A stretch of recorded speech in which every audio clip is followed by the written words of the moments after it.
Guess what feature we disabled? Yes. The wave feature. Well, it's annoying. It just kept starting, and I'm just trying to like adjust my hair and the camera. And... Somebody needs to talk. We got a lot of new things happening. Because my makeup and hair girl decided not to show up tonight. It was a problem.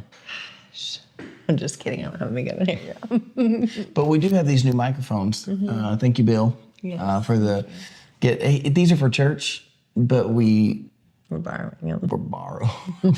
Borrowing them. I mean, we had them because we're doing like all these other video things for church. So we had them. We're like, hey, let's use these. And then you go, well, what's that for? It's just fake. It is. It's just fake. Why would you tell them that, though? What's that?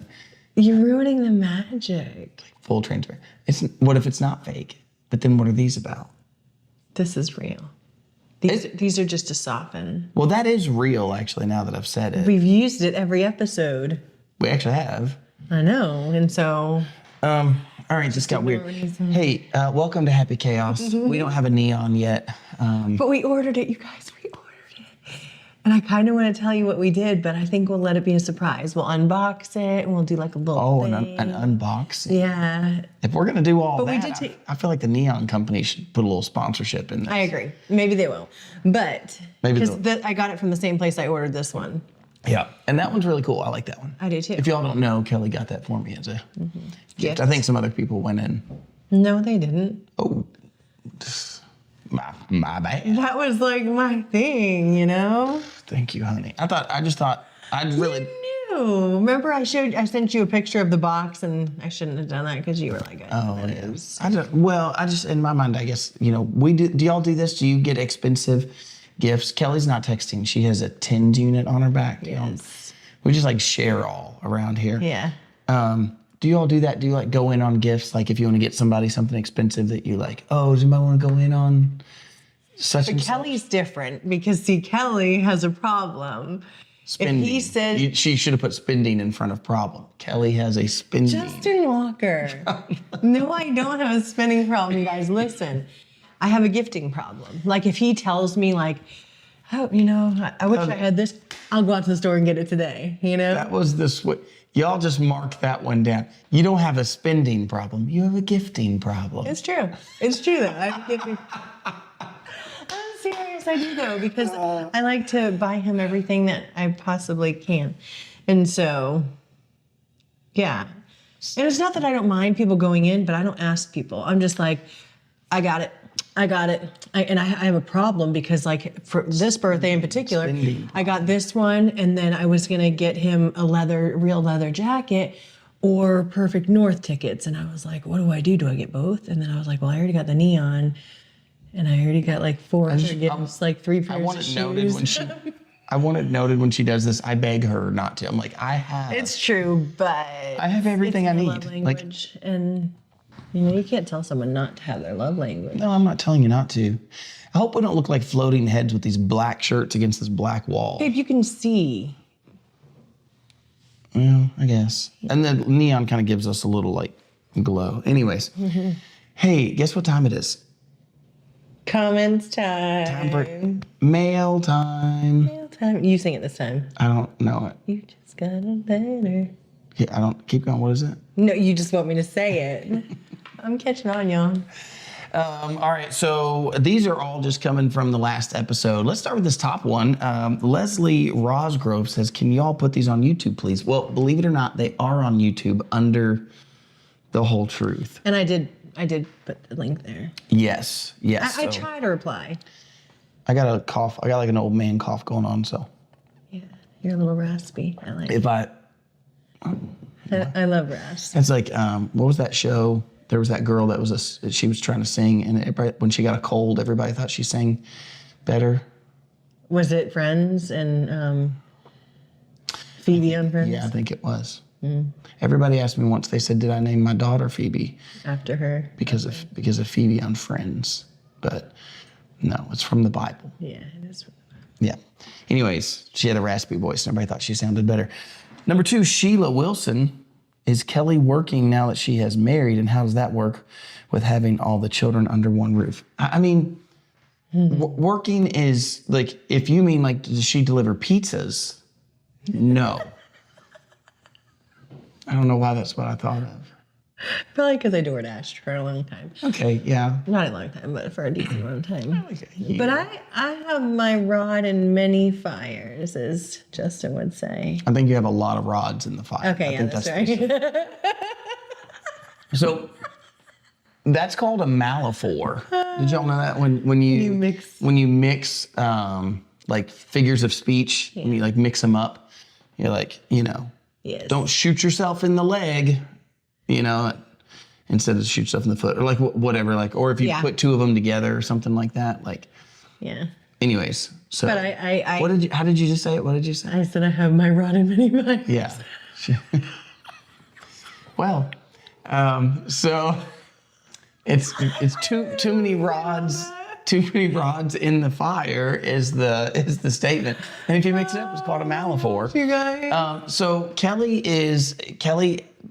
has jumped in to help me with church, social media, homeschooling. You mix all that up in a blender, and you end up on a podcast called Happy Chaos. Because in the midst of all the children, there is a plethora of work to do with just trying to keep up. Add videographer to our repertoire. That's how you say it. Do you have to do your shoulder when you say it like that? Yes. Repertoire. We were at Costco today, and I had to cancel my membership and get on his. And they want me to take a picture, so I'm standing there, and he's looking at me, making funny faces. And so I was like, yeah. But then she stopped right as the and then lady I was like, oh my gosh, they're taking the picture. And the lady was like, you should have done it. It would have been the funniest picture. I don't know why we take Costco pictures. Does anybody have a funny Costco picture? Like that? Drop in the comments. I would love to know that, like for real. As a matter of fact, if you do, we will send you a t-shirt. Wow. I know. Apparently you get a t-shirt for a funny. Yes. But it's got to be funny. You can't just send me your Costco picture. I don't want. It has to be something like wacky. Does Sam's Club count? Sam's, oh, for sure. Are there any other? No, just Sam's or Costco. Like. There's BJ's. I don't know that one. Yes, you do. I think we have one. Oh no, I think that's just a Massachusetts thing. Yeah, we don't have that one. We have a restaurant called that, but they have a warehouse called that in Massachusetts. Yeah. Okay, so there's the answer to your question. No, Kelly is not working outside of the home. Yes, Kelly is working on a whole lot of things all at once. I want to do all the things. Yeah, I'm literally like pulling her back. I'm like, we cannot take another thing. Like we cannot. People will say And like, then someone say, sign me up. I know. I'm like, no. I'm literally like jumping between. I'm like, no, stop, no. Sometimes I think people want to know like why I don't do things, and I'm like, because we have to say no to something. And this week, I think this week was there was some eye-opening for me things going on that Kelly was like, oh, I cannot do all of these because eventually what happens is you're not doing anything fully well. Like you're not doing any one thing. That's up for discussion. Well, I mean, like like if you know that you have to do a certain amount of something, especially when it comes to like social media things, just getting to all those social media needs. There's Instagram and Facebook and YouTube, and then we have these, different ministry parts inside of that. So we have church going, and we have the whole truth. Then now we have Happy Chaos, our kind of marriage ministry. It's not kind of marriage ministry. It's this marriage ministry that we're building. So yeah, anyways, there you have it. Let's see. Sarah Gross said, Kelly, that reminded me of Princess Diaries. He fixes cars and plays the guitar and he can sing. I think she's referencing when we were talking the last one. The swooning. Yeah, the swooning Kelly. There's a lot to swoon over though, Sweet. My prince. So sweet. I don't know if I'm a prince though. Although, I mean, my father is a king, so. That's right. The king. The king of kings. The king, yeah. Yeah. By the way, we love you, Sarah. Brandy Lynn, she says, my new favorite couple on Facebook. Aww. Kelly knew she wanted to marry Justin, so she moved to Kentucky. Girl went for her man. You said it right. Like you said it the right way. I feel like I said it boring. Yeah. I wonder if what if we read these with different voice inflections to see if we and could. then they could tell us like that is not. What if I read them all with the wrong voice? Like, what if she's really Southern and she's like, she went for her man. Yeah, she put the laughy faces, so it's hard to mess them up. Yeah. So Marissa Everhart says, hello from North Carolina. I just love y'all. You two are so cute together. I'm so happy for you and your blended family. May God continue to bless you and keep you. I am a widow. My dear sweet husband went home to be with the Lord 17 years ago. I miss him and all the blessings of a good, godly marriage. Well, we're definitely sorry to hear about your loss, and we can relate, not to the length of time. Certainly you've been experienced in the club that nobody ever wants to join. That's for sure. But hello in North Carolina. Yeah, I'm so glad you guys. And I'm sorry I said what I said about North Carolina beaches. I think it's South Carolina beaches that you're talking about, though.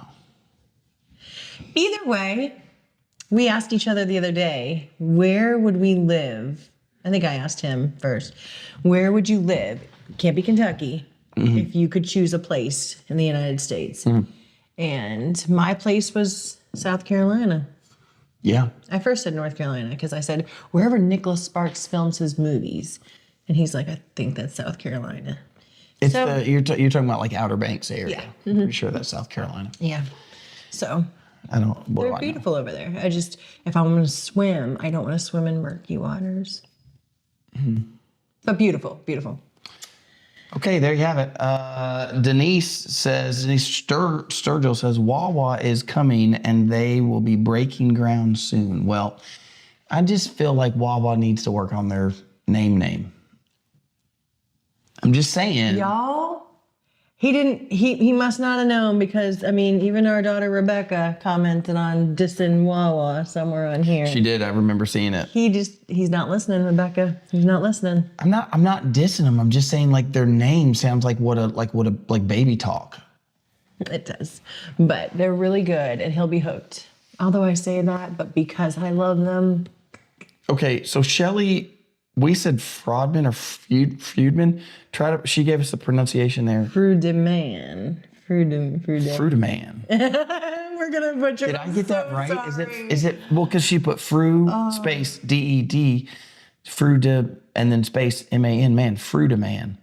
I think I'm getting it right. I think so too. Forgive us. Is how you say it. I'm happy you're selling the shirts. I think they are awesome. I didn't say anything negative about selling the shirts. No, I don't think you were the one who said something negative. No, but there was some. Yeah. So we weren't talking about you. Yeah. At all. Sometimes that happens, like when I'm preaching or when like I talk about something on my Bible study. Like somebody will be like, "I didn't say it." I'm like, "Well, I didn't mean you." Like my old pastor used to have the saying. He would say, "If you throw a rock, the dog that barks got hit." And I feel like sometimes people feel like they feel like you're swinging, but like I wouldn't. Like we're not swinging. There's y'all. When we say there's a lot of comments and messages and like there's a lot. There is a lot. There is a lot. And so, don't take that personally. Thank you for... But mostly nice ones now. Like, I haven't seen any negative... Oh, yes, I have. See, you just said that just means that Kelly's growing used to it. Yeah. You know what happens when you have a podcast and when you put yourself out on social media?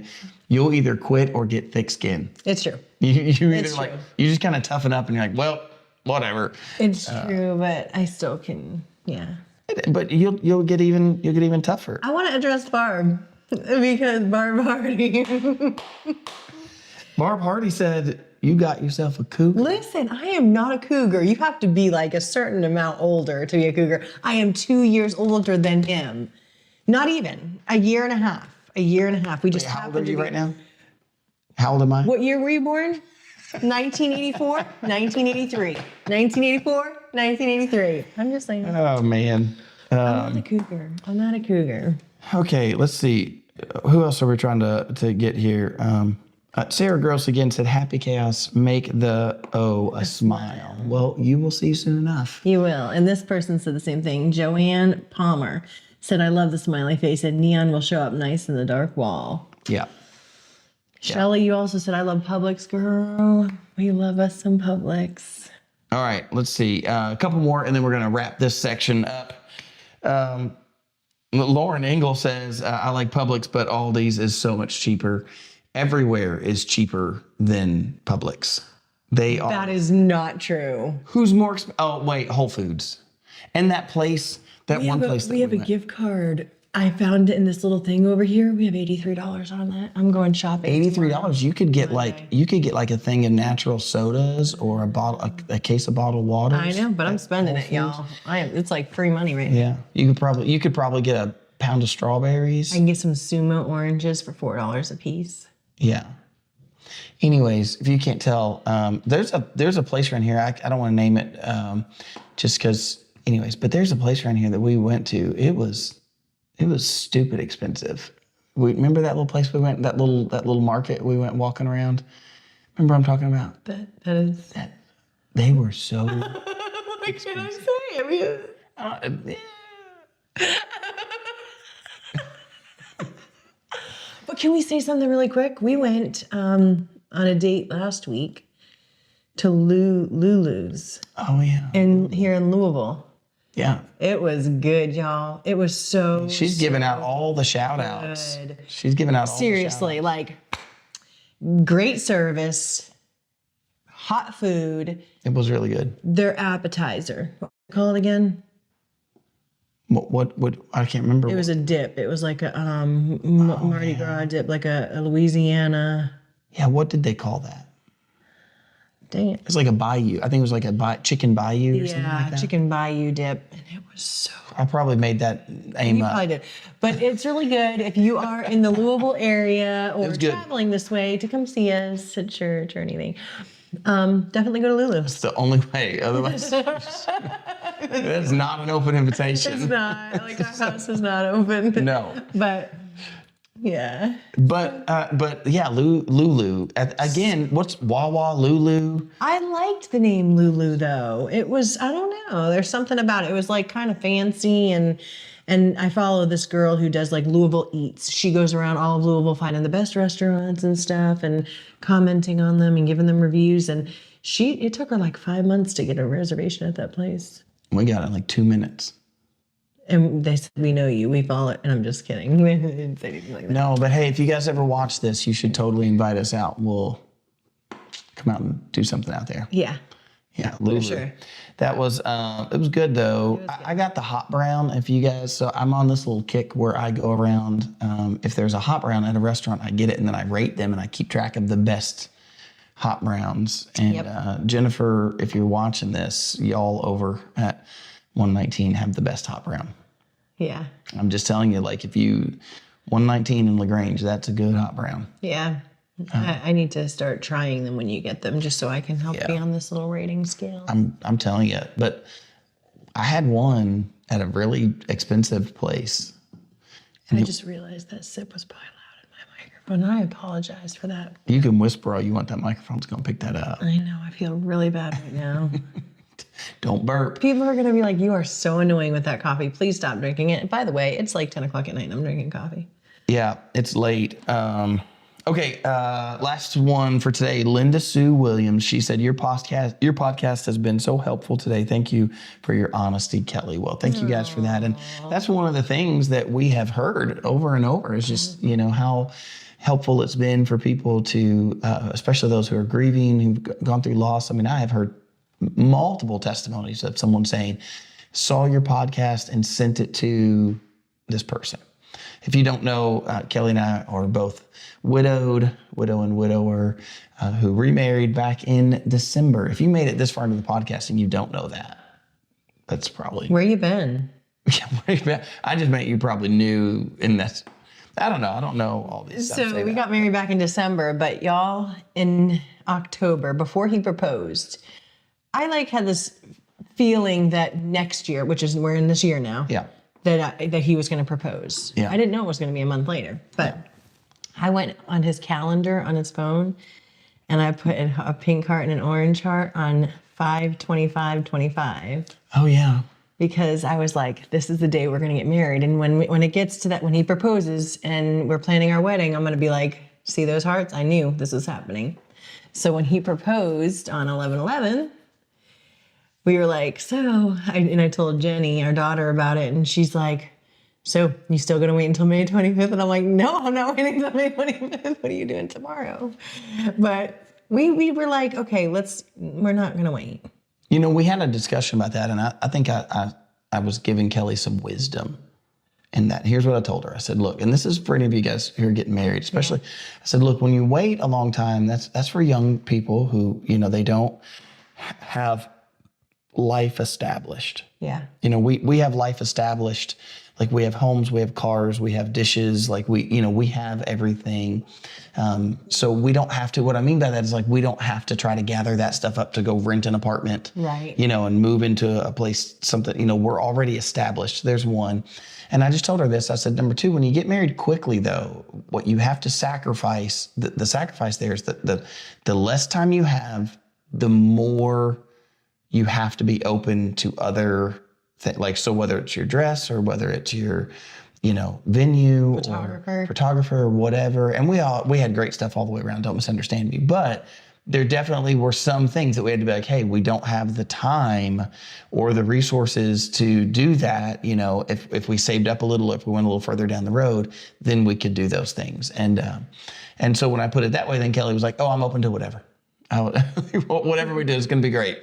So I was, and it was perfect and beautiful. But just, I said all of that because we would be getting married here in like 22 days if we had waited. I feel like every time Kelly thinks about that, she gets sad. I do.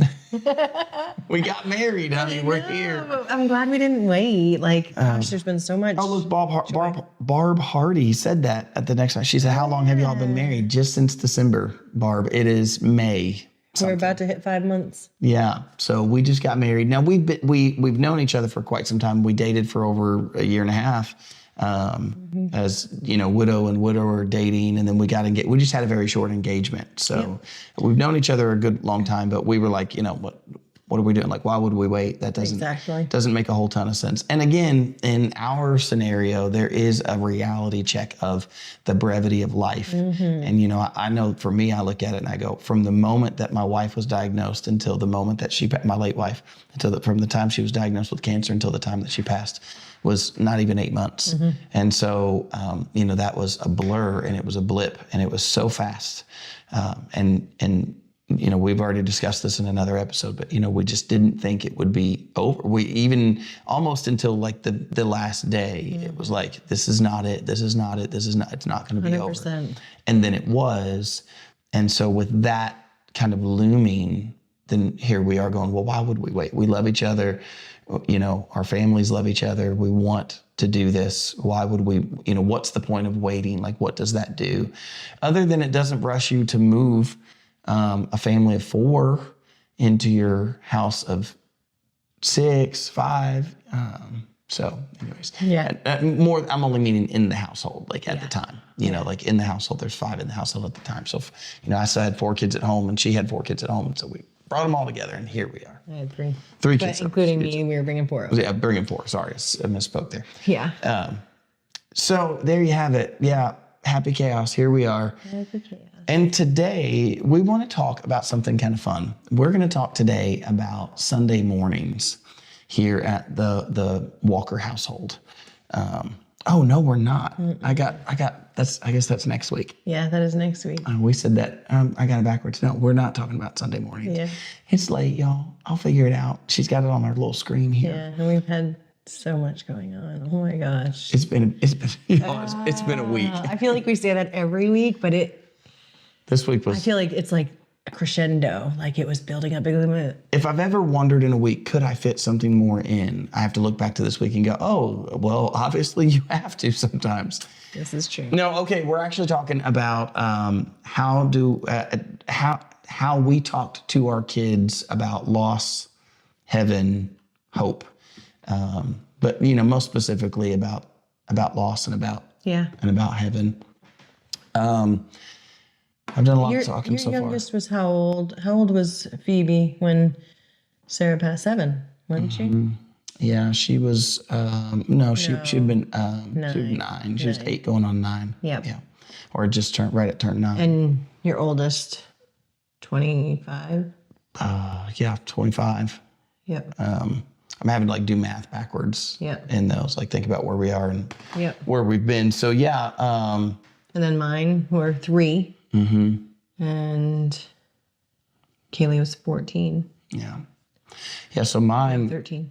Yeah. So mine were like 9, 11, 13, 14, 16. Yeah. 16. And then 20 and then 25. Yep. Am I getting that right? Yeah. Yeah. Close enough. Something in that range. Yeah. And so, yeah, it's just, very, very spread out. I think that everybody dealt with it differently. Yeah. So, but I do remember, gosh, I remember a lot of things for that matter, but, specifically, that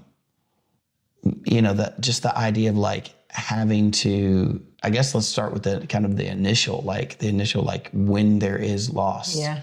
The announcement of that. Yeah. Are you talking pre-loss, like as... Oh, I guess. I mean, it's happening. Like, how much did you let the children know? Did you tell them, say goodbye to mom and let them walk out of the room? How did that work? Well, we were all actually in the room. Yeah. So. But did they know, like even the youngest, did she know what was happening? That's hard to say. That's a hard question. Yeah.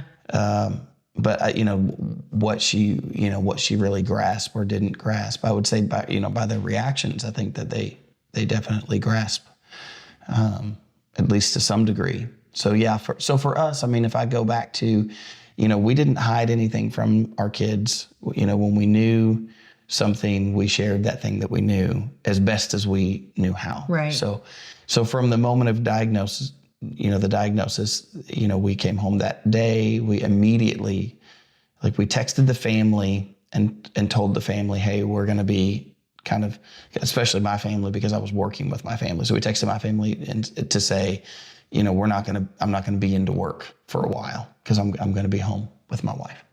And then of course, immediately, like her family as well, just to tell them.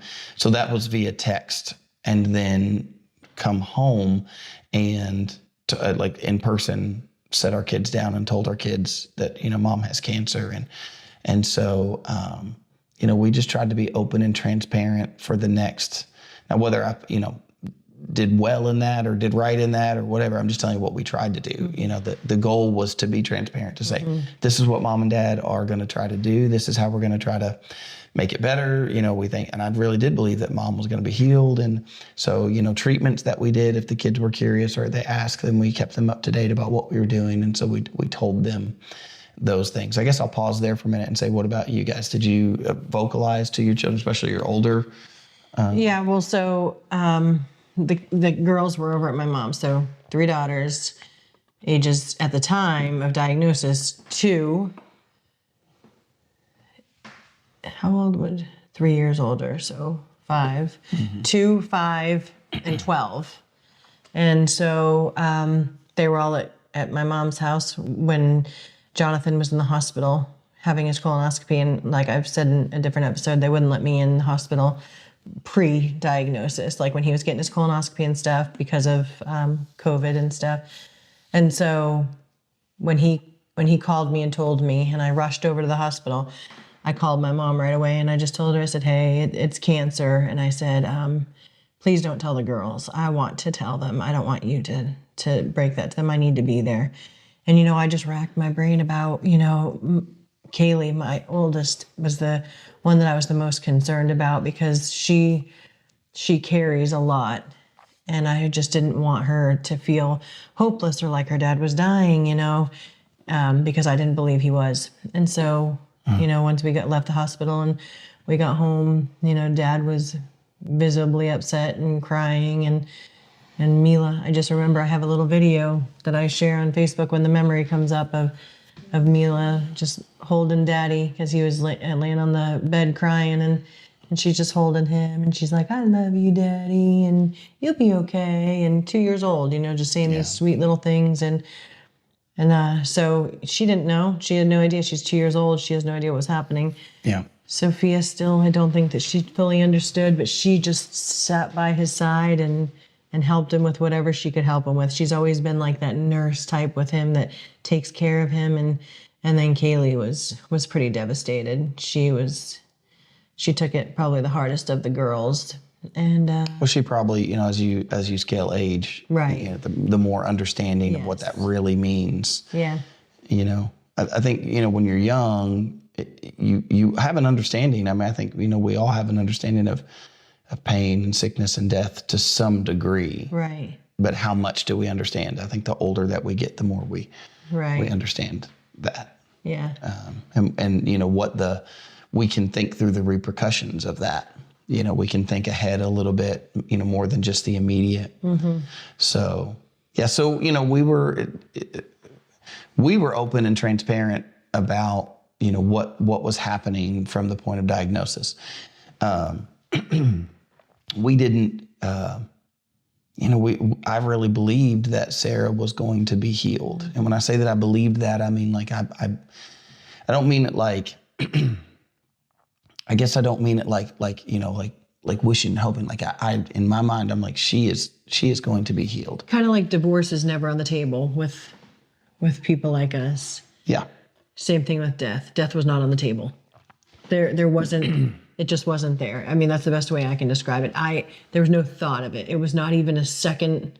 I guess for me, I can't say there was no thought. I mean, there was definitely thought. Mm-hmm. Like there was, what do you do if, and then for me it was, well, it's not going to be that. The Lord's going to heal her. I'm kind of over here, I'm not trying to be super spiritual or something, but I'm over here like rebuking those thoughts. Right. I'm like, I rebuke that. I'm not going to listen to that. I'm not going to let the enemy get in my head. And then I would think through all these positive things that had happened. And there were positive things that happened. I mean, there were miracles throughout that I believe God took care of my wife. And mm-hmm. I'm sure I'll share about that one day on here. We talked about Jonathan. I'm sure one day I'll share a little bit more about my journey in that. But, I believe that the Lord really took care of us and took care of Sarah mm-hmm. in a big way when things were really collapsing, when things were really falling. And there were miracles inside of that. And I know people go, well, wait a minute, how can you say there were miracles? Well, I'm of the belief at this point, biblically, I think we can stand on this to say our days have a number. Yeah. And I don't believe without God doing something extraordinary, supernatural. The natural course of events is that our days have a number. Mm-hmm. The Lord knows what that number is, and you're not going to change that number. Yeah. So, unless you're, the king in the Bible that God gave him extra years, I don't believe that God does that with the average person. That's a miraculous, a supernatural. But I do believe that the Lord gave us miracles inside of that. I'll talk about those someday. But so because I'm saying that to get to this, so we come to the day of like calling hospice when we knew that. It was a whirlwind. Sarah knew. I began to put it together. I don't know if I could go over that story right now without crying, and so I don't think I want to get there. But I could see the writing on the wall a couple of days prior that like, oh man, this is getting really, really serious. But just to say the day of, for us, it literally looked like this. Sarah woke up, I woke up, it's early morning, kind of that not dusk look, whatever, dawn look. And, it's kind of blue outside. And she looked at me and she said, do you think I'm dying? And the honest answer to that was, I'm afraid that might be the answer, that's. And so did you say that to her? I think I literally said those words, through tears and choking and crying. I said, I think that might be the case. And she said, me too, and so we cried and we just wept. I mean, there was just a moment there of like, there's nothing to say. There's no way to communicate. So we just cried on each other for, it could have been 2 hours, just weeping and hugging and more weeping and more hugging and just, I love you so much and I love you so much. And there wasn't planning. There wasn't. It was just being with each other for that period. And I think I've never been more in touch with reality than in that moment of like, oh, this is the realest thing I think I've ever had to face. And yet at the same time, it kind of felt out of body, almost felt in a way, like looking back on it, it almost feels like I can like see myself in it. Obviously I couldn't, but I'm saying that in that. See, that's how I felt right after the passing, and then a couple of days to follow. Yeah, I think the few days to follow, I think I had that same kind of feeling, like almost like, my memories of it are me looking at myself. Yeah. Which is, Definitely. Maybe that's some sort of a defense mechanism or something. We don't claim to be, like, we're not professional. We're not psychiatrists or something, or counselors or therapists. No, but we've been through it. And I that think speaks a lot more than... I think there's a reality check. I got to take a drink, y'all. This throat. Yeah. I'll take over if you want for a moment. Unless you want to keep... I know, I guess you can, I'm just trying to give your throat a break. Yeah, I think, getting to the point of the children, I think after we got through, that, her and I, then it was time to communicate to the children. And so I called them. Well, okay, so she said, do we call hospice? And I said, I don't know. Like I've never lived this part. I don't know how to, what do we do? So we called her doctor. I was on the phone with the doctor. Again, probably don't want to go into too many details there because I don't want to start crying, but told the details of the moment, like what was happening. And they said, yeah, you need to call hospice. I didn't realize that what they were going to do was send out a hospice nurse to come assess. I didn't I didn't know how that process worked, but that's what they did. But nonetheless, so we called the doctor. Doctor says, call hospice. The in between of that, I went and got our children, brought our children, because I didn't know how fast things were going to work. I didn't know how fast things were going to progress.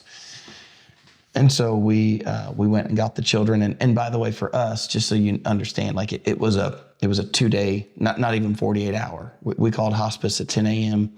on March the 4th, and 7 p.m. March the 5th, she passed. So, we called in hospice. But in between, I went and I got the kids, and hardest conversation I think I've ever had in my whole life was to have to look at my children and tell them that I was going to call in hospice. And that's how I worded it. That's what I said. If you're wondering, if you're watching this right now and you're going, okay, tell me, like, be specific. How did you do that? And the answer is, and by the way, y'all, this whole episode is not going to be sad. I promise. Yeah. Like, we have hopeful things to talk through, but just the part of communicating the grief side. I looked at my children and I said, I'm going to call in hospice. That, of course, came with a question. What is that, and what does that mean? And so, then here I am with tears telling the children what hospice means, and that that meant that, that mom was going to pass, that she wasn't going to make it. And so we went in, and I sat there with the kids, and they hugged on their mom, and they loved on their mom, and they, we let them have time with mom. This was in the morning, and then we made the phone call to hospice. And then, of course, they're going to send out a nurse, and they're going to come out, and they're going to do all the things. And so, for the next, not quite 48 hours, there was, nurses in and out, and doctor phone calls. We didn't go anywhere. They're bringing in a hospital bed. And so, everything kind of went. And then it was like, sort of settled down. I remember that night, everybody didn't want to leave me. They didn't want to leave us. And so I think Sarah finally asked them to give us a little space and give us a little time. So everybody ended up leaving late that night, like 11 o'clock that night. Family, not family. Kids. No. Yeah, the kids stayed in the house with me. Mm-hmm. And so they all went to their rooms, and I was there with Sarah, and I had quite the experience that night. One day I'll share that as well. But for today's episode, I'll just say that the next day, we had that day, and we knew what was coming, and we knew that it was coming. At this point, like we understand that not only is this coming, but it's coming quickly. And so, we spent that day talking to mom, sharing with Mom, especially the morning. As the day went on, she had to have morphine. And so that really put her out of it, towards the end of the day. But the first part of the day, it was, telling Mom how much we love her and telling her how much we're going to miss her. And, so that, that was the day of the communication of the day of. I think I'll take a break there and let you chime in, with how things went with you guys. Yeah. So I'm pretty sure I talked a little bit about it on the other episodes, but we had to call hospice 3 weeks previous to him passing just because the pain level was so incredible. And everybody's like, you got to call in-home hospice. It's the only way he's going to get the pain relief that he needs. And so we did that. And, they were giving him morphine. So at first it was like, okay, this is taking away his pain. And, he ate. I know we had similar experiences with that. Like he ate more than he's eaten and he hasn't eaten. Yeah. And he was just like eating and drinking like root beers and like his favorite soda. And I'm just like, look at this. This is a miracle. It's a turnaround point. And my nurse friend was like, Kelly, you have to understand that this is part of it. And I'm like, no, you don't understand. He's turning around. And it didn't. That was the only meal he ate and the only sodas he drank. The morphine was just really taking him from us. So I know you say, Sarah, that the last day, halfway through, you gave her the morphine, but we had to give it to him 3 weeks in advance. And so, week 1, slow deterioration to the point where, like, I'll talk about the last week because actually we're leading up to the last week, 4 years. Because on the 8th, it'll be 4 years that he passed, May 8th. And it was the day before Mother's Day, 4 years ago, that he passed. But anyways, that week leading up to, it was maybe, I want to say 3 days before he actually passed. And, the girls have been in the house and, we've had his hospice nurse coming in every day. She checks on him and, makes sure we have everything that we need. And everything was, it was just kind of I just laid with him, he was in a hospital bed in the living room and I would just lay with him and take care of the girls and do what I needed to do. But, the girls were right there by his side and Kaylee kept asking me, she's like, do you think Dad's going to die? And I'm like, no, I don't think he's going to die, honey. I don't think he's going to die. And I truly believe that. I wasn't lying to her. And then about 3 days, maybe 2, it's kind of a little bit of a blur, but I want to say, I think it was more 2. He was getting really bad. And my nurse friend was like, Kelly, it's getting close. And I still didn't believe it. But at the same time, I was like, it was at that point where, I was having to carry him on my back to take him, even though he had a colostomy bag, but then he had like a week into at-home hospice, his kidneys stopped working because he had a tumor pushing so far up against it, pinching the line. And so they had to give him a kidney catheter. And so he had his colostomy bag and a urine bag.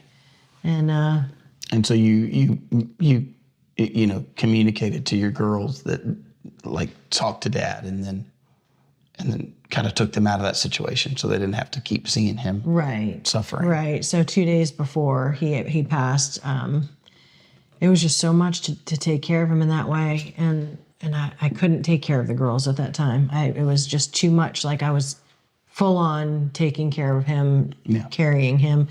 And so I just said to the girls, I said, why don't you guys, give Dad hugs and kisses and stuff. And I did not tell them to say goodbye to him because my heart couldn't handle that. I couldn't tell him, especially Kaylee, say goodbye to Dad. And Sophia, who was like taking care of him and like taking his temperature and acting like she was his nurse and stuff. And I didn't want to say that to them. And I don't know if I did the wrong thing there. I don't know. No, that's not even the thing. Don't think like that. But I just said, give him hugs and tell him you love him. And he was just out of it, And so my mom took them to her house. And she came back and she just kept them with my sister because she figured that I probably needed somebody at the house too. And so they left. And then 2 days later, it was May 7th. And my friend, who I consider his guardian angel, the nurse that I talk about, she was like, Kelly, you need to prepare. He has, what do they call it? The cough. Yeah. The death rattle. And I was like, well, I mean, I hear it. And so it kind of makes sense. She's like, you're going to have to give him that medicine in the back of the refrigerator. You have to have the nurse come over and give it to him. And so it was starting to be a little bit of reality, but I was like, no, Lord, I know you can do this last minute. It's going to be this miracle that we get to talk about for years, that Daddy was healed last minute. And anyways, she's like, how about I push the hospital bed up against the couch for you and just make you more comfortable. That way you guys can just lay together. And so that afternoon, it was like 4:00 in the afternoon. And I just remember laying with him and, holding him. He's holding me. And like there's praise music happening in the background. We had it on the TV for weeks and just praise music and these songs that were happening. And it was like this out of body experience, like you said. And I had like, at 4:00, we went to bed together. Like I laid with him, he laid with me.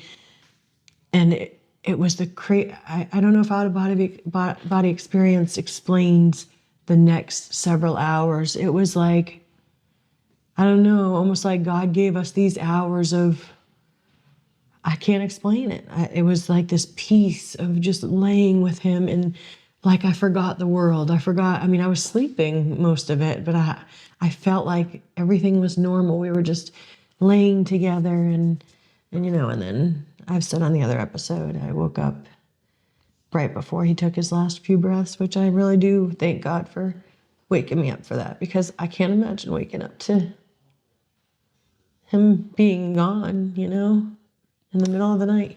Yeah.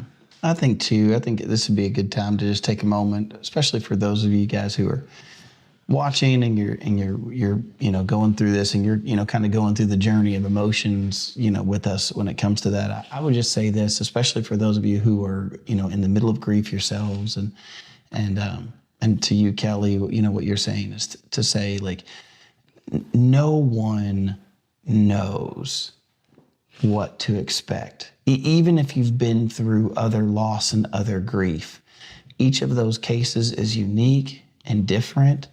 And so, there is, I don't think without extremes, maybe there's some extreme scenario where you could say, oh, well, that was wrong. Like there's not a wrong, don't look at your scenario and go like, did I do the wrong thing? Or I think I did the wrong thing. You don't know, you don't know what you're going to say in those moments and you don't know what you're going to do. And so, having your girls go and go stay with someone else so that they don't see Dad in pain and not wanting to.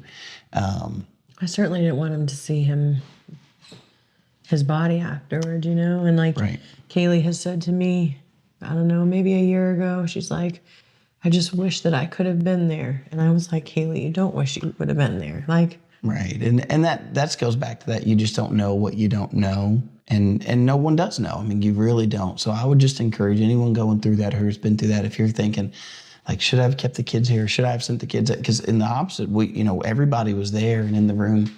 And I definitely had feelings after that of like, did I do the wrong thing? Did my kids see something that I didn't want them to see, and now that image is going to be in their, that memory. There's a core memory that you're never going to unsee. And so, but again, like, how do you know what to do in those moments? And you don't. And I don't think that there's a playbook, and I don't think that there's a right and a wrong. I think there's just your situation. And you do the best that you can in your situation for what you see and what you know. And so, I would just try to give anyone going through that the encouragement to say, you do the best that you can. And I think if your heart, I am not a big fan of like, if your intentions were good, then you did good. That's not always the case. But I think in this case, when you're talking about grief and loss, and I think a good starting point is to just say, do you have good intentions? Were your intentions to help your family? Were your intentions to help your children? And if that's the case, then I think that you've done well. I think that you've done good. I agree. And so I'd like to move on to the kind of hopeful side of that. I think we've touched on, ages of kids and dealing with them, differently. I think, throughout it all, we dealt with them differently, communicated differently because of age and understanding. And the grief side of that. But I'd like to move us now to the hope side, the hopeful side of what that. Can I just touch on something really quick? Of course. That maybe It's your podcast too. Maybe listeners might wonder if they're going through this were there questions from your kids about heaven, or was there such a biblical foundation that there wasn't a need for those kind of conversations? Was there any will we see them again? Were there those kind of conversations that happened with the kids? Well, I think that probably blends nicely to, to what at least again, everybody's take is different, right? Mm-hmm.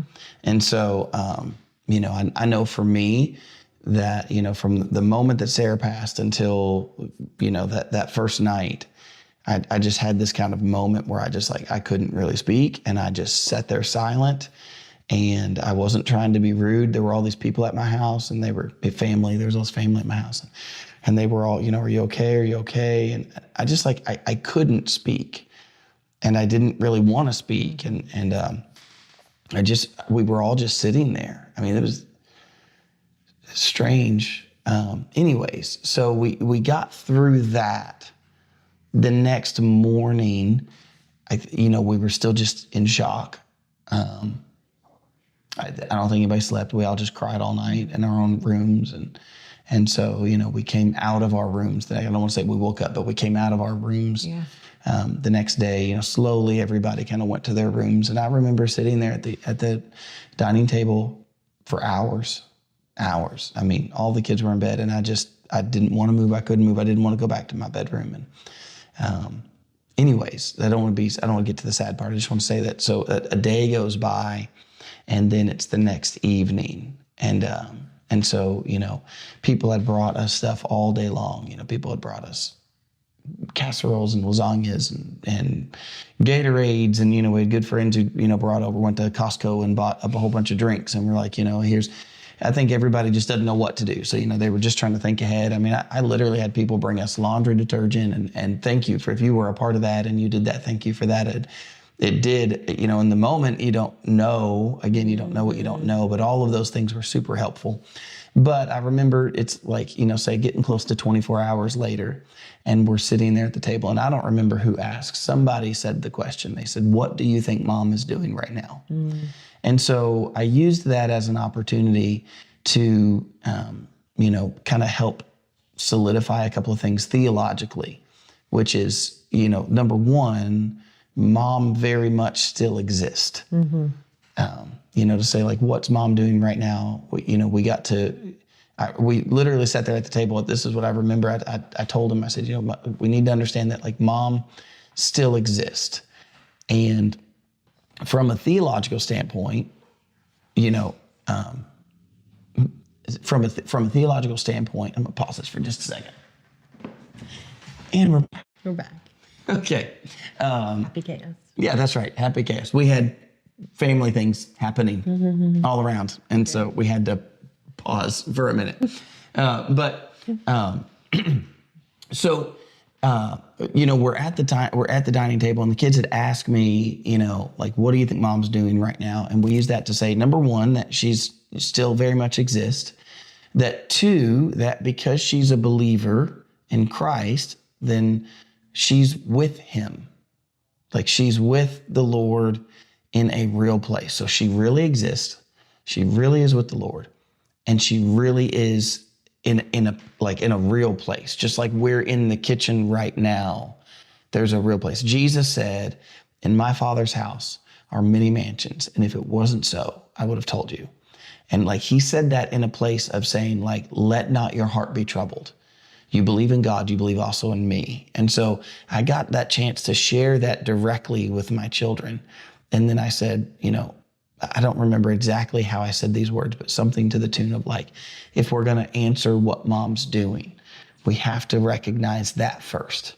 That just like if she was to go to Florida and be, not that we never separated, but I'm just saying, imagine if Mom had went to Florida and she was, there at a beach, and we were going to go meet her at the beach. And how excited would you be to know, if Mom went ahead of us and got, got the beach house ready and then we're all going to go to the beach and go see her, you would be excited that you're going to go to the beach and go, you're going to be excited you're going to the beach, and you're going to be excited that you're going to see mom there.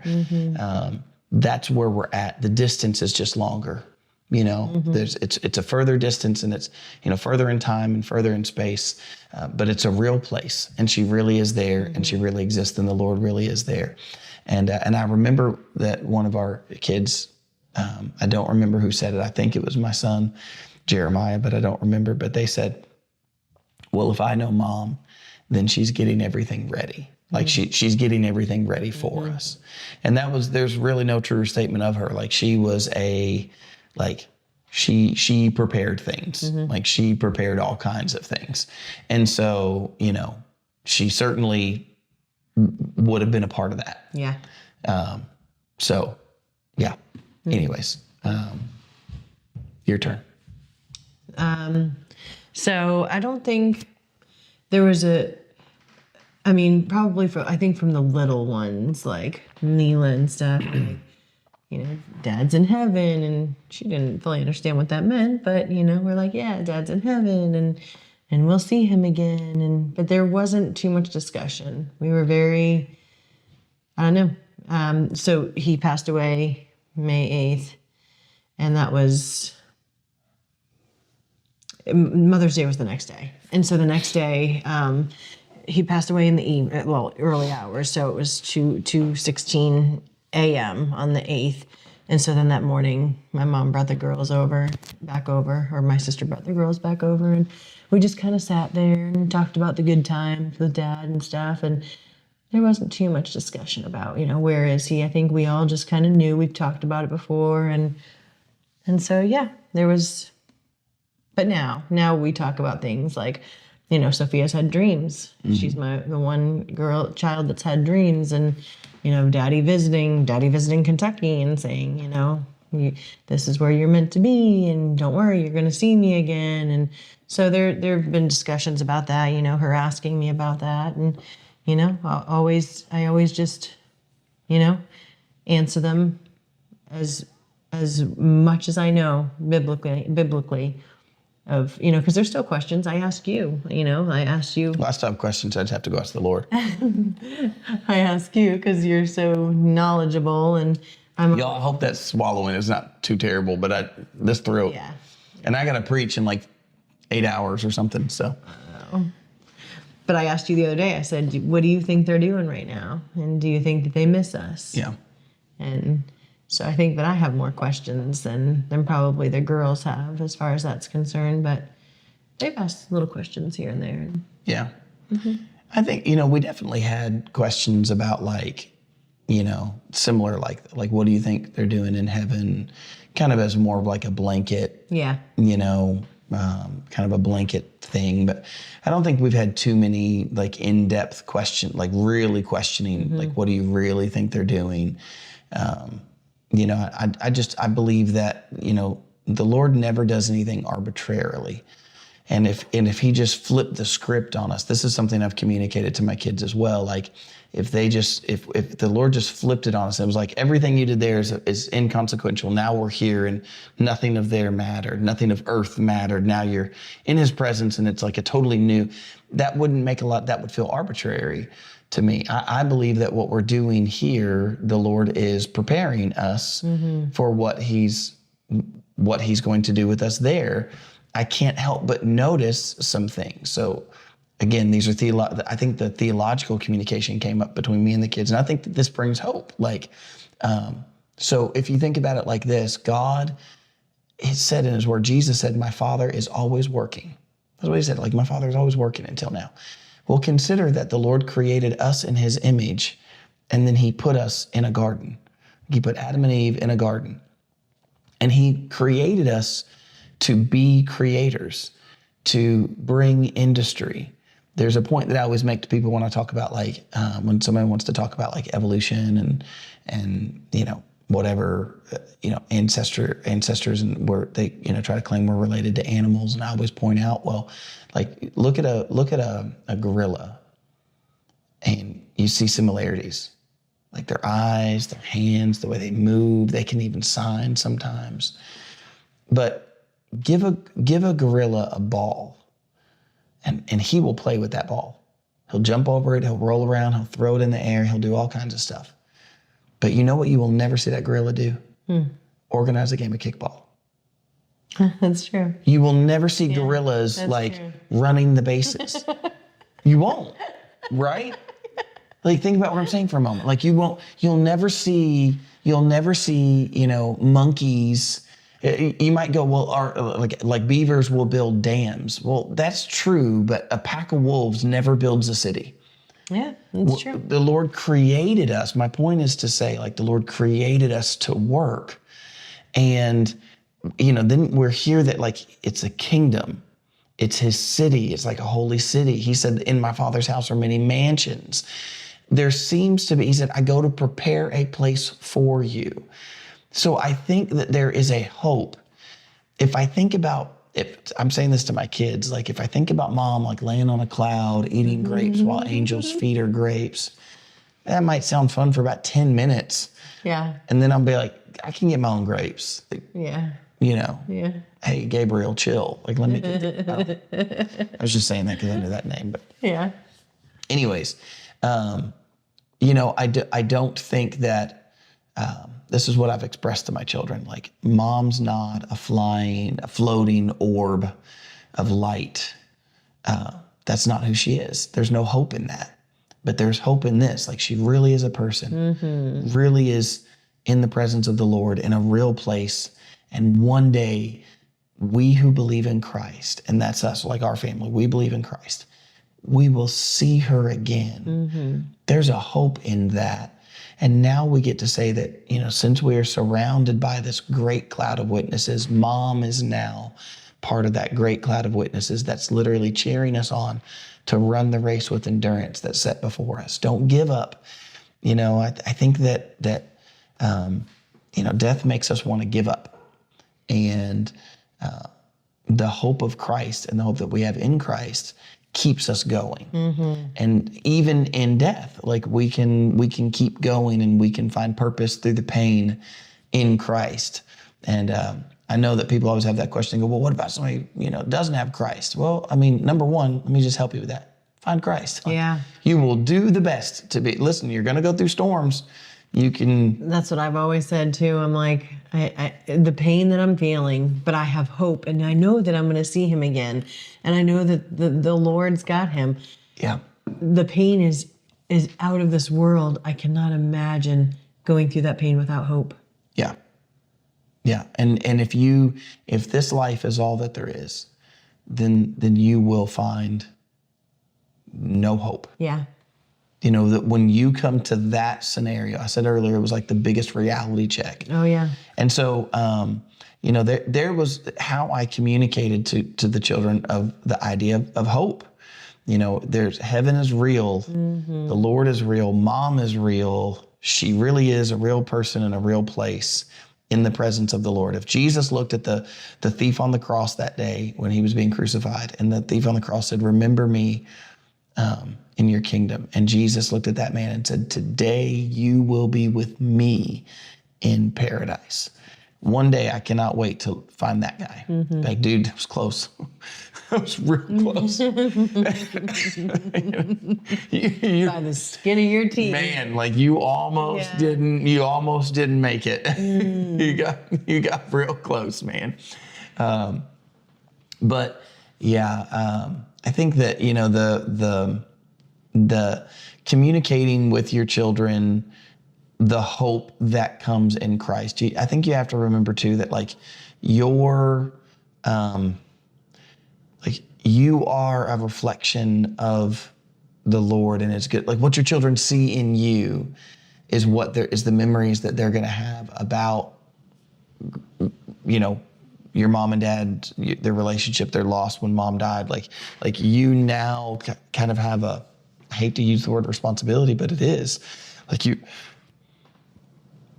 have a responsibility to give them a good example of the hope that Christ can bring and the hope that the Lord can bring and the foundation of faith that we have through him. Yeah.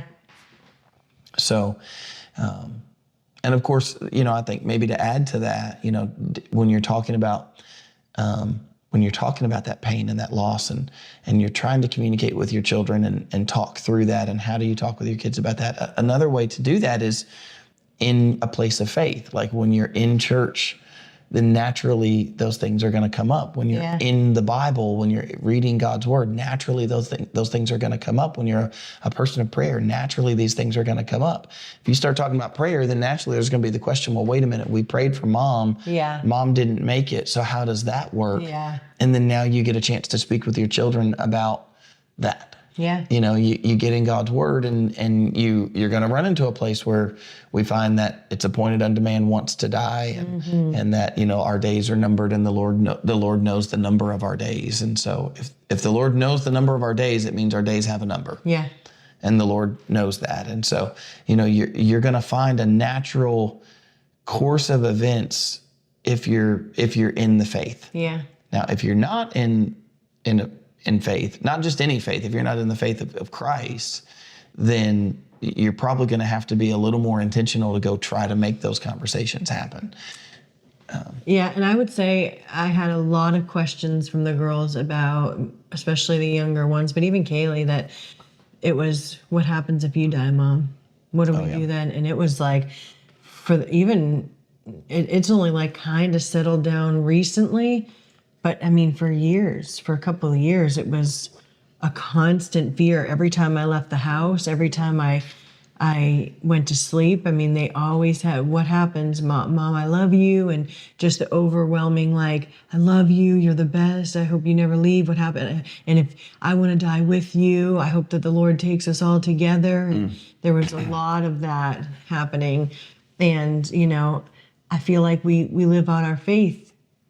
I feel like what a wonderful thing to live out our faith in front of them, and to go through a trial like this and show them that we still have faith, even though we lost our spouse and they lost their parent, that there's hope. And I try to tell Sophia, Sophia, if I were to pass, don't ever get mad at God. Know that, He's in control. He knows what's best. And to just constantly seek Him in His will and His comfort. And I think that that's a beautiful thing to give to our children. Yeah. Because the possibility is very real. That it's the most important thing that you can give to your children. For sure. Because even if it's not us, then it's their friends, their siblings, their future spouse, their future children. Somewhere inside of there, it goes back to what Jesus said, in this world you will have trouble. But then you can also, he finished that statement with, but be of good cheer, because I've overcome the world. And so that's the deal. Like, that's what I mean. You're going to, in the world, you're going to have trouble. You can go through the storm without Jesus, or you can go through the storm with Jesus. It reminds me of the disciples who are in the boat with Jesus, and he's taking a nap, and the boat's being tossed. They go down there like, we're going to die. And Jesus gets up. He's like, oh, you have little faith. Yeah. And he gets up and he calms the winds and the seas. And, notice, like, they had Jesus, they believed in him, they were literally following him with their whole lives, and yet they still were going through a storm. And Jesus was right there with them when they went through that storm. But I would rather be going through the storm with Jesus. Amen. that I can go and say, I'm going to die. And he can go, oh, you a little faith. Yeah. You're not going to die. Yeah. I just can't imagine. I truly cannot imagine what it must be like to go through this without faith. Because I honestly, there's that, if you're clinging, to, what is it? Make sure it's the hem of his garment. If you're clinging to anything. And it's like, my goodness, that was my life. It was clinging to him and the hope in him that sustained me. Even though I think it got way overused. That footprints in the sand. Yeah. Kind of poem, whatever it is. It totally got overused. But I agree. But it got overused because it really was a beautiful picture. Like you're before the Lord and you're like, I thought you were with me. Look, there's these if you see your life in his footprints, and you say there's times when there's only one set of footprints, where were you? And he says, I was carrying you. Yeah. And so I think, we'll probably find that, how often do we think we were hanging on to him, but, like a daddy carrying his daughter, you were hanging onto his neck. He was carrying you. My gosh, that's beautiful.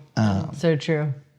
Yeah. And so, I also think too, though, it helps to, these conversations and dealing with these things with our children also helps to develop them. That's okay. It's only near midnight. Yeah, whatever. It's late. But I think that it helps develop our children and develop their understanding of how they're going to deal with grief and pain and loss, because they're inevitably going to face it in one way or another. So how are they going to deal with it in the future? Now, they have a picture of how to do that, because this is what they saw from their mom or from their dad. Yeah. So I think that, that's really important Deepens as well. their faith. Yeah, for sure. So, I think there's a confidence that I have to say, like, our children have a resilience that has come from this, and not anything that anybody would wish on anyone else. Right. I'm certain not something that they would have wished for, but definitely prepared their hearts for the world and the reality of the world as it is. Yeah. So, how important is that?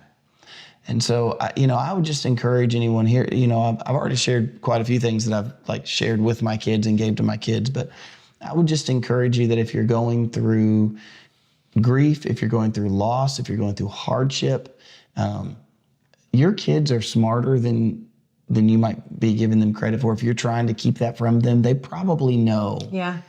Anyways. And so, instead of trying to hide them or shield them from what's happening, and I'm not saying that, again, back to the beginning, I'm not saying you're doing something wrong by trying to say, I don't want the kids to see, dad going through that, or I don't want to give them a sense of, hopelessness or something of that nature. I don't think there's something wrong in that, but I'm saying that, communicating to your children is a good thing. Yeah. Through the process and after the process. And I can say, something else that I did very specifically, like I intentionally individually addressed each of my children over and over again. And I sought them to say, how are you doing? How are you feeling? Do you want to talk? Do you want to talk to me? Do you want to talk to somebody else if you don't want to talk to me? But more than just the question of how are you doing, I definitely tried to keep my eyes open to how you're doing. I had one son who, at the time, just the sweetest disposition, never got angry with anybody. And I remember one day we got in the car, and this was after mom had passed, and we got in the car, and he is losing his mind over a seatbelt. He's tugging on the seatbelt. I guess it was kind of locked or whatever. And I mean, just yanking and screaming and pulling. And at first I was really taken back and this isn't like him. And then it was kind of a kicked in, oh, wait a minute. This isn't like him. This is deeper than a seatbelt. This isn't, he's struggling too, where just like we have struggles, our children have those struggles. And so, giving them an opportunity to communicate that, but also to let that out in a healthy way and encouraging them to do that. And, on the other end, I remember another one of my children tried to stop eating, and they didn't make a show of it. I'm watching and going, well, wait a minute. We've gone breakfast, we've gone lunch, we're coming up on dinner. And even at dinner, they're going, do I have to eat? I don't really want to eat anything. And so, my initial reaction, if a child didn't want to eat dinner, would be no, you have to come sit down, you have to eat. Mm-hmm. But I think in that case, I definitely took a softer approach. Mm-hmm. Okay, well, what could we get you? What would you eat? What would you eat if we could pick something? What would you eat? Even if it's ice cream, you want to have ice cream for dinner. I normally can't allow for ice cream for dinner, even maybe in my younger days, but now that I'm older and semi-mature. Very mature. Something tells me you've always been mature too. No.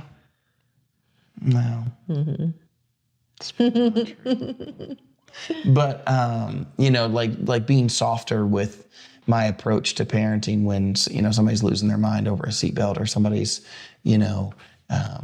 trying not to eat, or any of those, whether it's from anger to isolation, those are all natural things that we all feel. And you're navigating that on top of your own your own feelings. And so it's like, you're having your own moment, and your kid's having a moment. And if you got multiples, you got multiple kids maybe having their own moment, and so trying to be, I think the best thing I could say there is just trying to keep your eyes open. You try to keep your eyes open and say, okay, let's try to watch for this. And then how can I approach this without, exacerbating the problem? How do I keep from making this worse? And I think that was a big thing that was on my mind. You did such a great job though, with your kids, and you really did just like put your dad's shoes on and charged forth, even with your grieving, because I'll tell you. I'm going to put on suspenders. I think so too. Inside joke.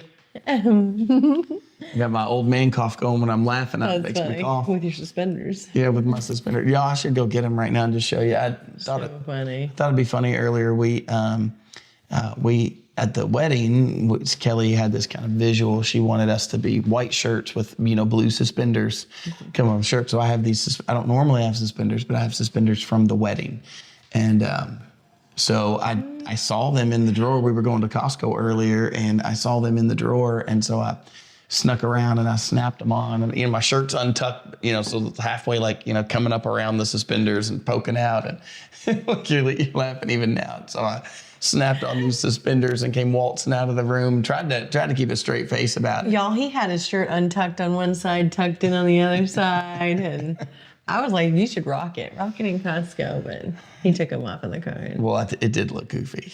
It was cute. It was funny. It was really cute. So so I had my dad's suspenders on the whole time. I remember one day I had a really bad panic attack. I mean, like really, really bad. I felt like I couldn't breathe. I felt like I couldn't move. And I remember I just laid out on the bed and I'm literally like laying face down, my face off the edge of the bed. I'm trying, like the world felt like it was spinning, but more than spinning, really felt like I was just like being like I was, it's going to sound stupid to say it, but I'm telling you, I felt like I was being crushed. Like I didn't really feel like I could breathe or whatever. And I remember being in the middle of that and, the knock on the door. And I'm like, okay, I'm in my mind, I'm like, do not scare them, do not. So I'm, yes, trying to not, can I come in? Not right now. He said, what do you need? And, I'm trying to turn it off and it was, that was a moment, and that was a moment that I remember being like, don't scare them. I had that happen early on too, right after Sarah had passed, maybe within a week, somewhere within the first week. I just didn't want to get up, and I just made a conscious decision. I'm like, I'm not getting up. I have no reason to get up. And so I just laid there in bed. And this is going to sound silly, but if you know me, sleeping in for me is 7 a.m. If I make it to 7, I'm like, I've wasted half the day. Yeah. And so, because kind of feels that way. I mean, yeah, I agree. Get up at 4:30 and 5 long enough, and then you'll, 7 o'clock. I've never been asleep in person. Yeah. So here it is, I just laid in bed. And so, 8 o'clock came around, 9 o'clock came around, 10 o'clock came around, 10:30. And, it was about 11 o'clock in the morning. And sure enough, there was that, rapping at the door. And I said, yes. And they said, can we come in? And I said, yes. And it almost looked like something out of a movie from my perspective. They opened the door and, their heads, everybody kind of stuck their heads in. And I remember my daughter at the house, she said, Dad, are you okay? And the sound of her voice saying that, are you okay? I remember thinking to myself, that's not fair, Justin. Don't do that to them. Like they should not feel like they have to worry about you in the middle of this. Like we can take care of each other, but they shouldn't have to be scared that, dad did something, or I don't know what they might have been thinking, but I just know that, like, I remember thinking to myself, like, that's not fair. You can't do that. You have to get up for them. And so it's kind of a two-way street. It gave me a sense of purpose to snap myself out of it, to, like, and I know some people are like, oh, you probably should, do that differently. Well, again, I don't think anybody has right answers. Yeah, because I mean, I feel like I did a terrible job. Like I felt like I was just in this depression and didn't want to do much of anything. Oh, I was definitely in a depression. Yeah, but I feel like you did, like you put your kids first. And I didn't abandon my kids. I mean, I'm still mom, but man, I was just so sad, and I don't know, it was just hard. And yeah, I feel like the kids, I've always said they're so resilient. Like, how come, how are kids so resilient that they carry on, and they're so you're resilient. I mean, kids are resilient, but I think, you look at what you've gone through, you're resilient in the same way. As a matter of fact, even more so, because, what you carried a weight that, they still got up, and there was milk in the refrigerator, and food on the table, and, there was a car to drive, and were all of those things perfect all the time? No. I'm sure we did wrong things inside of that. Wrong in the sense of, like, we did, probably messed something up or whatever. Right. On an individual, on an anecdotal level, I'm sure there were some things that were, that we messed up on. But I would say, like, look at the resilience to say, I've lost my spouse, but I got to take care of these kids. I've lost my spouse, but I have to work. I have to provide. I have to provide for them. I have to provide for myself. So there's a resiliency that they probably have seen in you, and mimic what they've seen. Yeah. So. Yeah, you're right. And I think, on the flip side of that, we didn't really talk about this yet, but, there's also the side of it too, that's like, your children seeing you go through those emotions, your children seeing you cry, gives them permission to cry. Mm-hmm. I remember somebody said to me once, they said, after my mom died, this was somebody talking to me, they said their mom had died. And they said, after my mom died, no one cried in their family. They said they just weren't criers, and they didn't allow themselves to cry, and they were all a little bit older. And then they said, I remember them saying, they said, we really, like, we feel like that was, like, we should have cried. And now they felt like they had some other problems coming from the fact that they didn't allow themselves to cry. Now, again, I'm not here to say somebody's doing right or wrong by doing something like that, but only that I think it's good to let yourself cry. I mean, if crying when your wife dies, if crying when, your kid's mom dies, if that's not a time to cry, then when is? Are you literally saying there's never a time to cry? And if that's the case, why do we have that as an emotion? Yeah. And so, in those moments, it's okay and even good to allow yourself to cry. I remember somebody else said to me, a fellow widow, Sherry. Hi, Sherry. I love Sherry. Yeah, and I heard Sherry. I remember her telling me. She said, when the waves of grief come, I've learned to let them come. Don't fight them. It's like fighting. If they really are waves of grief, go out in the ocean and fight a wave. What will you get? Like, can you stop it? Can you stop that wave? Can you? And so, a better thing to do is to just ride the wave. Just you allow it to happen, and you allow it to carry you for a moment, and just like a wave, it'll subside. It'll hit you, and you can get hit by a powerful wave, and you go under, and you can get tossed all around, and you probably even hear it when I'm describing it. That sound of a wave that goes over you. That's what grief can feel like. But ride it, give it a moment and let it happen, let it take its course. I will say that it's a correct statement to say those waves in the beginning, they hit you hard, and then they get less. If you've ever been out in the ocean, it's like, man, the waves were big and then the waves got smaller. Yeah. The waves definitely get smaller. They're still there. They're still powerful. Yep. They'll still knock you off your feet if you're not careful. Yep. You know, you can be in water up to your ankles and get, Yep. you know, swept all the way across. You get knocked all the way over, just even in ankle deep water if the wave is powerful enough. And so the waves of grief are like that. They get bigger and they get smaller, and sometimes they can still sweep you off your feet when you're not in a good way. You know, they can still knock you down. So I just thought that was really good advice. And I think for your children to see that, to see how you deal with the grief, how you respond to the grief, that's good for them. So it's good for them to see you cry. It helps them to cry. It's good for them to see you process. It helps them process.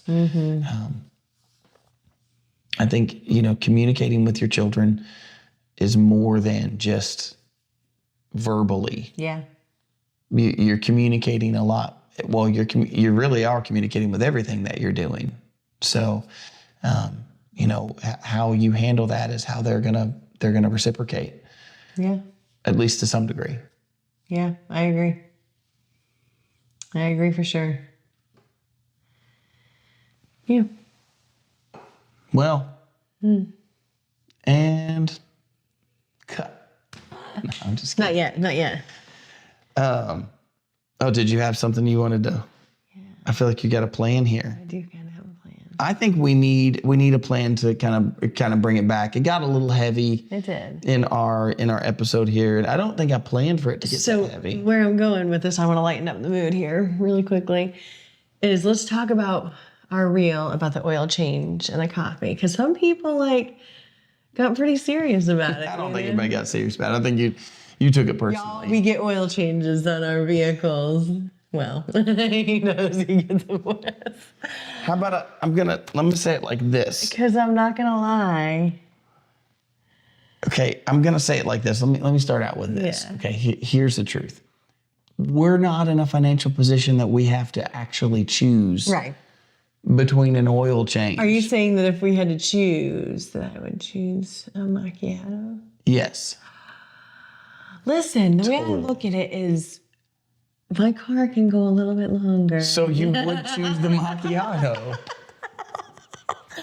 Listen, the worst I've gone was like 8,000 past the oil change.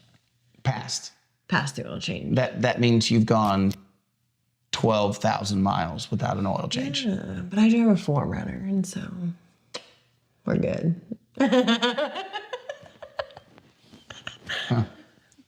Listen, though. I guess Toyotas don't need oil. We just. Anyways, y'all, the Lord knew what he was doing, and he gave Kelly a responsible husband. This is true. Who says, no, we are not doing that. If I have to say no, but I don't have to say no to. This is very true. I don't have to say no to macchiatos, but I think I know where you're going with this. Yeah. And so. So I've already messaged her, but I just want to give a shout out to Elizabeth. I don't know. It's Elizabeth by the beach. That's all I know. Yeah, she doesn't have a last name. Sweet, beautiful woman sent me money for some coffees. And it was the sweetest thing ever. And by the way, I've already gotten a couple of them. So Yeah. Yeah. So I appreciate it very much. Yeah. I told you, Elizabeth, that you made her night when You absolutely did. she was like, what? Somebody did what? Yeah. That was really, really, really, really sweet. Yeah. Seriously. What a sweet thing. Yeah. So, but just to be clear, we will also get the oil change. Yeah. But my thing popped up and said maintenance too. Yeah, I saw it. I just drove it Friday night. So I just looked at it and I went and got my coffee. Because now she goes, well, now I have a husband who can. He can go and get the oil changed. Yeah. And he knows how to change oil. Yeah, don't come at me. I totally know how to change oil. He has changed oil. Right. Well, number one, it's almost just as expensive to change. If you change the filter and change the oil, it's like, well, gosh, for $10 more, I could have just had somebody else do it. So. Because we're in your busy schedule. Do you have time to do that? Even though he changed the spark plugs out in our daughter's van. I still have these. They work. Yeah. So he does a lot, y'all. He's a little mastermind over here. Like, he can do everything. I know I said it last episode about like the guitar. You just have to get. He can do everything. There is nothing that this man can't do. I don't know about that, but you just have to get up early enough. Yeah. You just got to get up early enough and be like, all right, this is what I'm doing today. Yeah, so that's true. I just installed a dishwasher by myself. Yeah, he did. That saved me $140. Grocery shopping, for those of you who are like, this girl, she doesn't like to pull weeds. She does. Listen, let's talk about the pulling weeds thing, okay? I was out there. I was not complaining at all. No, I was not. I did not complain at all. That's none of my business. He's full of it right now. He's just pretending. But y'all, I get it. Like, I'm not saying it's not my responsibility, and I was out there with him. But I feel like you do things with the person that you love, because you love them, even if you don't like doing it. You took a little convincing to come out for the weed pulling. Yeah. I believe even but that's because I had to cook dinner. It was already like 4:45, and I'm like, if I don't get dinner started, we're going to be eating at like 8 o'clock tonight. And so I was like, I'm going to cook. And he's like, just come out for 10 minutes. I'm like, I have to cook dinner. The first time that I saw you, this is revealing. This is a revealing thing. Oh, boy. The first time that I saw Kelly, that I saw a side of Kelly where I was like, oh. Because there for a while, I will tell you that Kelly gave me the impression that, like, if I was doing it, she would do it. She would be a part of that. Until I remodeled the bathroom. And she was there every step of the way until I had to take that toilet off. And then I realized. I really did have to go somewhere, though. And you said to me, you're like, you can either stay here for it or.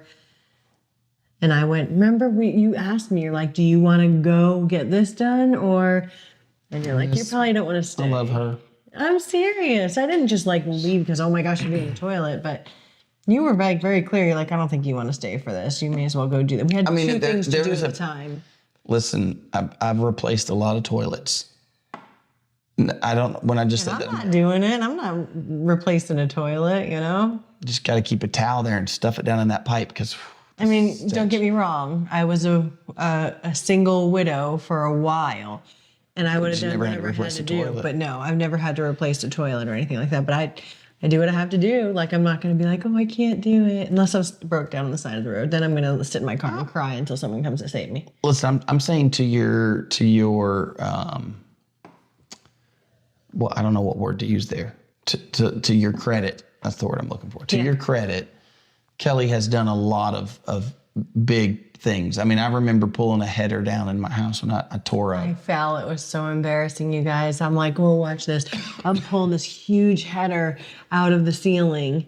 Like a big beam that was going across the ceiling. And he's like, Kelly, don't. Boom. I fall and it hits my stomach and rips my shirt and I was trying to tell her in that moment, like, you don't pull something towards yourself like that, because if it comes down, then. But before I could even get all that out, but the thing that was hurt most was my pride. She fell right on her pride. So I'm saying, to her credit, like, laying floors, tearing out walls. Painting cabinets 3 times. We got to paint those again. I know. That's okay. I love painting. Well, you're welcome to just take that project on. You just knock those out. You're going to do great. Yeah. You're going to go forth and do great things. Mm-hmm. But she can say what she wants. It was in that moment that I realized I knew. I was like, oh. Because before, like, if I wanted to do something and I said, you don't have to do that, she fights to stay. She's like, no, like, I want to help. I'm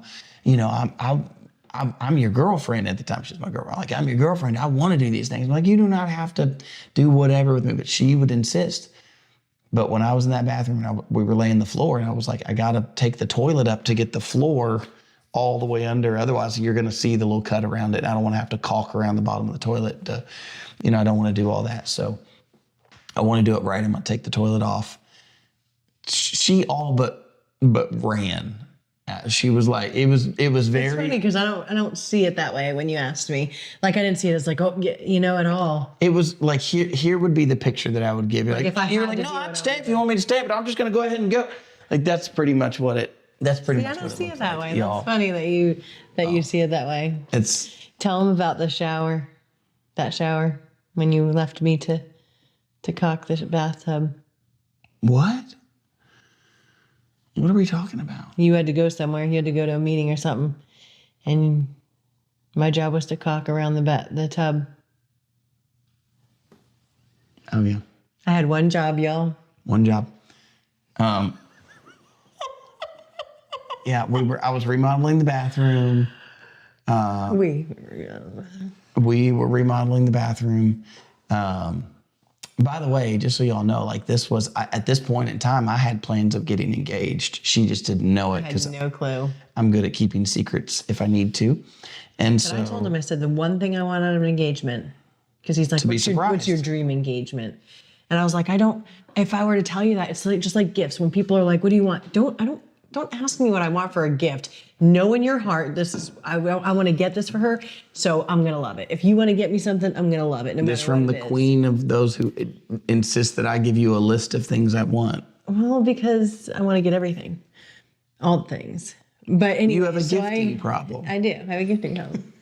And so I told him the only thing I want out of an engagement, I said, because he's like, what if I have this big fish laid out in front of you and its big eye is still in the fish and then the ring is inside that? And I'm like, I think you put all kinds of effort into doing that. And I'm going to say, yes, it's sweet that you thought that far into it to say yes, right? But I wanted to be surprised. This man pulled off a surprise. But anyway, back to the story, sorry. Okay, so, I have plans of getting engaged. So I'm definitely, my mind is kind of in that realm. She's over here helping me remodel this bathroom. And, it was a full remodel, like tearing out walls, tearing out ceiling, replacing the vanity, single sink with a double sink, taking one sink out from another area. We just, the whole thing. It was so much fun. We had a whole plan and everything. Still got to fix that ceiling. But anyways, so we did this like a shiplap on the wall, on this wall around the tub. And she was like, what can I do? I had to go somewhere. And she's like, what can I do? And I was like, well, if you would be willing, if you'll caulk around the shiplap around the tub, like caulk all that in for me. And I came back and you said the caulking is in the garage on the table. Which it was. But there was also other things there. Glue. That looked identical. They didn't look identical. Looks identical. Well, because they have these labels on there, and they tell you on the label what's inside the tube. And so she took adhesive for the ceiling tiles to put up the ceiling tiles, and she caulked in around the tub with adhesive glue instead of caulking all around. I came home, I could like smell it. I was like, and I think you even said, you're like, that was like really hard to work with. It wasn't like the normal. I was like, well, that's because it's glue. you glued. I had one job. One job. I'm pretty sure that's going to turn really yellow, but because it's all white in there. But anyways. Sorry. No, it's okay. I forgive you. But I learned my lesson, and I know now. But see, I mean, look, this is what I'm saying. Like, to your credit, she grabbed the caulk gun while I was gone. She, cut the end of the tube off. She, poked the hole. She went in there and did the whole thing. She was just doing it with the wrong product. With my nails. They say I'm bougie, but she's bougie. I did it with my nails. Yeah. Yeah. Well.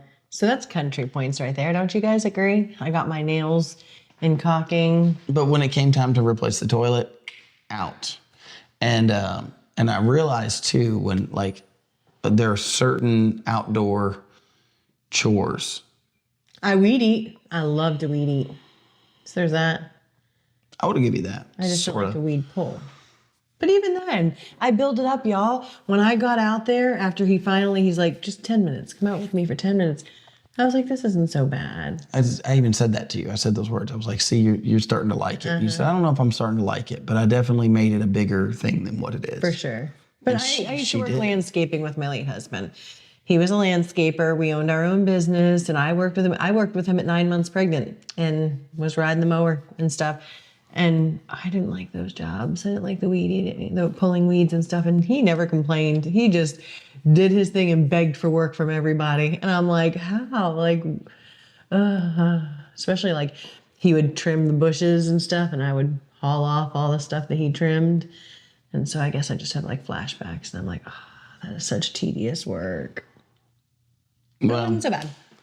we'll see. Here's going to be the real question: is the next time we go back out there, because we have the whole other side to go pull all those weeds. All I can say is it is not as bad as it was last year. Last year, weeding this front garden was ridiculous. It was like just, man, it took days. I let it get out of. Excuse me. I let it get out of control last year. I didn't mean to. I just, didn't get to it. And so then when I finally did get to it, it was so overgrown. Well, I think we got to it early this year. Like, we haven't had like a hot week. We got to it early because someone was being responsible and said, hey, let's not let it get overgrown. Let's go get it now. Mm-hmm. It's kind of like oil changes. Yeah. Yeah, that's true. Yeah. But let's shout out Bailey's. Yeah. That's where I'm going to go for my oil change. Yeah, that's great. We got to take it over there anyways. Yeah, they're sweet people. Hey, there's another shout out, Bailey's Service Center. Yes, I always want to say Bailey's Auto. Bailey Service Center. Bailey Service Center, Shelbyville. Check them out, y'all. Yeah. Well, guys, I'm about to fall over. I am too. I feel like I'm just gonna fall on my face. Yeah. This is the feeling that I have right now is that feeling that says I will probably not make it 30 seconds before I fall asleep. Something tells me you will. At 30, like, what was the day you counted? One day we were falling asleep, like we were going to bed. 4 seconds. I thought it was 14. No, not a couple weeks ago. So I fall asleep fast if I'm tired, like really fast. Yeah. And so Kelly got the wild idea to count to see like how long before she could like feel me, like fall asleep and whatever. And I thought it was 14. I thought even 14's fast, but 14, whatever it was. I feel like 14 is long for you. It's bad. Seriously. No, you can, I'm telling you, you'll be here, we're watching a show, right? And he'll be like wide awake, right? And he'll look at you and he'll say, can you believe that just happened or whatever he'll say. And then I'll turn my head back to look at the movie. Not even a minute later, I promise you, I'm not exaggerating. I look over, man is out cold. And I'm like, we were literally just having a conversation though. Like, how did that happen? How are you asleep? And I'm like, no, but you know when he's sound asleep. I think the other part of it is though, like I go all day, all the time. And so when I finally get to like rest, it's like, Tell us in the comments, how many hours of sleep do you get a week? Because like I know for years after I lost Jonathan, 4 hours tops, and that was my nights. Mm-hmm. I couldn't sleep, didn't get to bed until like 2 a.m. and got up early for workouts and stuff. So, but I lived off of that, and I was like, I'm good. I love that. Now, not so much. Now I'm like, all right, it's catching up with me. 6 is a good number for me. Yeah. I know there's people that say there's health things or this, and I'm like, I don't know what to say. Like, I feel good at 6. Oh, if I sleep past 6 hours, I get tired throughout the day, which is silly, but I do. And I don't want to wake up in the morning. I feel like if I get 8, then I feel like I've wasted a lot of time. Agree. Well, the yawning is happening. Yeah. We're probably making y'all yawn. You're probably driving. This is not safe. Yeah. You're probably getting ready for church right now. Yeah. Well, on that note, thank y'all for joining us. If you stuck it out today, next week, I think we are going to talk about what Sundays look like. Yeah. Because I think that'll be a fun episode. I think so too. We'll keep it light. Yeah. All right. Well, thanks for joining us here on Happy Chaos. Thank you. And hopefully our neon will be in the next couple episodes. So. And then we gotta work on a song. Oh yeah. We should have Kelly sing it. That sounds great. Jessica Ferris. Would you like to sing a karaoke time with Happy Chaos? Oh, she's so cute. I love her so much. We did a little Christmas card, and it was